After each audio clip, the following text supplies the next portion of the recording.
Ayun, iyak na mga kapogi. Ayan, magandang gabi sa inyo. Nandito tayo sa sa Project Bike Garage sa Kainta o Taytay kasi sakop to ng Taytay Kainta sa Lucido no? Taytay.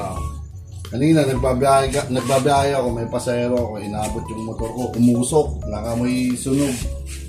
Kung mo problema ako, pagmamalasin talaga. Tapos napunta akong shop, Zero kaya. hindi kaya. Buti na lang, dumating yung kumpare ko. Shoutout sa'yo, paring Hayden. Maraming salamat.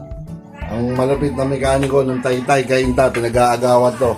Project Bike Garage, si Boss Alvin. Apelido ni Boss Alvin. Huwag na, baka makita tayo ng ano natin. Hindi, yan si Boss Alvin. So, ayan yung ginagawa niya mga pogi. Buti na lang, hindi dumiretso yung pagkakasunog. Quality, oh. And sa mga nakaka-experience niyan sa NMAX nyo, saka sa Aerox, mga kapogi, rektahin nyo na itong Project Bike Garage. Hanapin si Boss Alvin. Legit, quality, sobra pa sa galing. Depende rin pala sa sa kaya ng budget mo. Kasi pag nagbayad ka naman, sulit ka mga kapogi. Hindi, wala halong biro, sulit dito.